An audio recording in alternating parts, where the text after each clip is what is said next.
question number 1, Mr. Speaker. Justice Secretary. Mr. Speaker, this government pledged to restore order and control to our borders, and our work is taking effect. Since we took office, removals of illegal migrants are up 31% to nearly 60,000 since we took office. Forced returns are up 45%, and deportations of foreign criminals are up by a third. In December, we imposed visa sanctions on 3 countries, Angola, Namibia and the Democratic Republic of Congo, and they have worked. Each of those countries is now accepting their citizens back. I know the public want us to do more, and we will. We will reform human rights law and our appeals processes to swiftly remove those with no right to be here. This country will always offer sanctuary to genuine refugees, but for those who do not play by the rules, we must be firm. The last Conservative government lost control, and it is we, the Labour government, that are restoring order to our border. Thank you, Mr. Speaker. As the Minister knows, our independent rape gang inquiry hearings are ongoing, just a short walk from this chamber. Last week, I sat opposite one woman who was raped by between 600 and 700 men. She estimated that 98% were Pakistani Muslims. The evidence we are collecting is brutal. Again and again, we've been told of failed attempts to traffic raped and abused women overseas to Pakistan and elsewhere. Thankfully, those attempts failed. How many did not? Will the Minister agree to urgently review cases of missing girls in target areas and launch a full state investigation into reports of such trafficking? Justice Secretary. Mr. Speaker, the testimony of the victims that the Honourable Gentleman has heard from is absolutely horrifying, and the grooming gang scandal was one of the darkest moments in this country's history. Victims and survivors of these hideous crimes deserve justice, and we will make sure they get it. Our inquiry is a full, statutory, independent inquiry with all of the powers under the Inquiries Act 2005 to deliver justice, and I would urge him and anybody else with any allegations of criminality or evidence of criminality to share that with the police immediately. For the Messagate. Thank you, Mr. Speaker. Recent comments from Rashid Afrin, the co-director of the Al-Roj camp in Syria, reported that several ISIS-linked individuals have been repatriated from that camp to the UK. Can the Home Secretary confirm how many individuals, ISIS-linked individuals, have been repatriated to the UK and whether, upon their return, they were held in custody or not?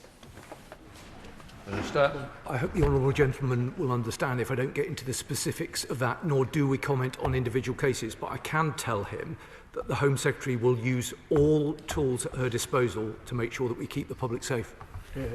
Thank you, Mr. Speaker. Girls were raped and abused by grooming gangs in Scotland, just as they were in England and Wales, yet they are excluded from the grooming gangs inquiry. Girls, no matter where they are in the UK, must get justice, and rapists, no matter where they are in the UK, must face the consequences. In response to an earlier answer, the Minister said of Vogue perpetrators that she doesn't care who they are or where they come from. So will the Minister please now do the right thing and include Scottish victims in her inquiry? Yeah. Minister. What I would say to the honourable lady is that it is for the Scottish Government to undertake an inquiry, because actually justice, unlike in Wales, justice is also devolved within Scotland, as well as education, as well as health, all of the things that will be absolutely vital facets of the inquiry that will run across England and Wales. But I don't disagree with her that there absolutely needs to be no stone left unturned in Scotland, and that is and anything that of the work of the committee is found, we will make sure that that is shared with Scotland. Mayor. Thank you, Mr. Speaker. Will the Security Minister give an update on the work of the Defending Democracy Task Force to tackle the level of disinformation on social media and in our democracy? Minister. Mr. Speaker, I'm very grateful to him. The Defending Democracy Task Force is the fulcrum point that coordinates activity across government. We work very closely with other government departments, specifically on the issue of countering mis- and disinformation, not least as we move towards important elections taking place in May. This is an important body. It has recently had its mandate renewed by the Prime Minister, and we ensure that we work very closely with law enforcement in order to make sure that our democracy is properly protected. Bob Blackman. Thank you, Mr. Speaker. Over the last 2.5 years, our Jewish population have had to put up with hate marches starting outside synagogues. Jewish businesses have been suffering hate demonstrations outside, and now shops that store kosher goods are being targeted by demonstrators. What action can the Home Secretary take to make sure that our Jewish population are protected and these evil perpetrators are brought to justice?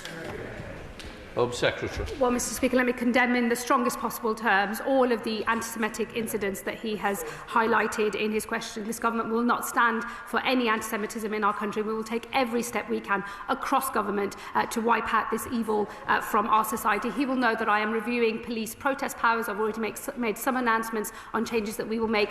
Lord Ken MacDonald is conducting a review, and I will not hesitate to take further legal steps in order to protect our Jewish community. Sonia Kumar. Thank you, Mr. Speaker. What action is my right honourable friend taking to disrupt the finances of the organised crime groups facilitating illegal migration to the United Kingdom, and what steps is the department taking with international partners to prosecute those who are funding these operations both domestically and internationally? Minister. I'm grateful for that question. I can report to the House that we've made 4,000 such disruptions against organised immigration crime. We are working with partners from all of those flows of illicit trafficking of peoples across the world at every stage, of course, closely with our French neighbours, but all the way around the world to disrupt these flows and send that very clear signal to those who traffic in persons that their time is up. Pete Wishart. Westminster Hall petition debate on indefinite leave to remain, where some 60 Labour MPs unanimously turned up to rubbish and disparage the Home Secretary's proposals. I got the impression they were highly unlikely to support that. So can she guarantee that any changes to ILR will be brought to this House for a debate and a vote?